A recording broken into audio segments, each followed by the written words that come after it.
Okay, so how in the world are you supposed to keep your skills relevant when everything is changing so fast? I mean, especially with AI, right? It's a huge question, it's on everyone's mind, and today we're going to break down a really clear strategy for how to handle it.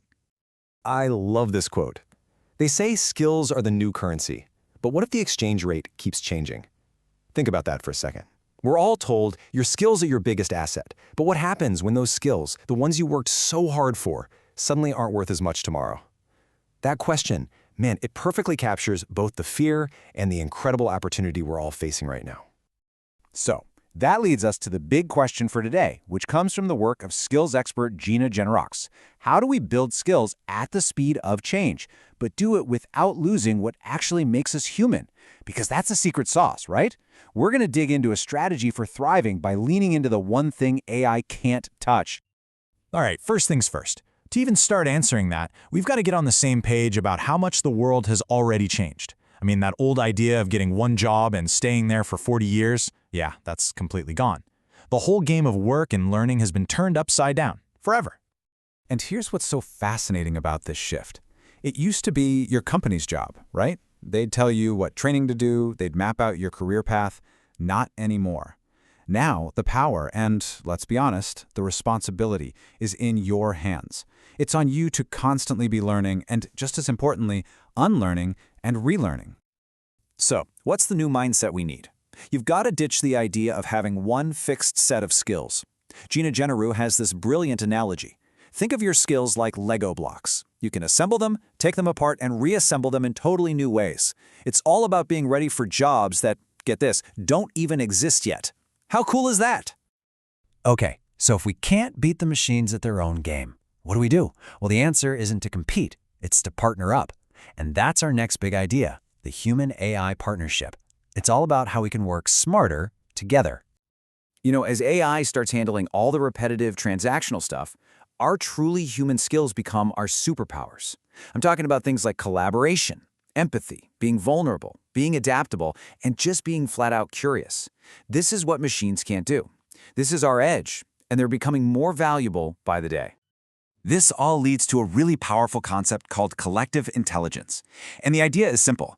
It's not humans versus technology. It's humans with technology. We do what we do best, the creative thinking, the big picture stuff, and we let AI do what it does best, crunching numbers, spotting patterns. When you put them together, you get outcomes that are way better than what either of us could do alone. And look, this isn't just some abstract theory. Gina actually talks about how she set up her own personal GPT to be her sparring partner. How cool is that? She literally uses AI to brainstorm and challenge her own thinking. It's not just a tool to get stuff done faster, it's a tool to help you think better. So this new way of working is not just about us as individuals. It forces a complete rethinking of how entire organizations see their people and manage talent. Let's look at this breakdown of the old view versus the new view. The old way? People were an expense on a balance sheet, something to be managed. Skills were stuck in silos. And talent? Well, that was found through these rigid, old-school succession plans. But the new view is a total 180. People are seen as assets that actually generate value. Skills are looked at across the whole organization, and you find talent based on what people can actually do, their verified skills, which means you can uncover all this hidden potential. It's a total game changer. And here's the bottom line. When a company really understands the skills its people have, everything changes. You can build powerhouse teams, optimize everything, and find amazing talent that was hiding in plain sight.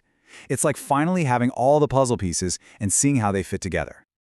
All right, that's great for the big companies, but what about you? What can you do right now? Let's get practical.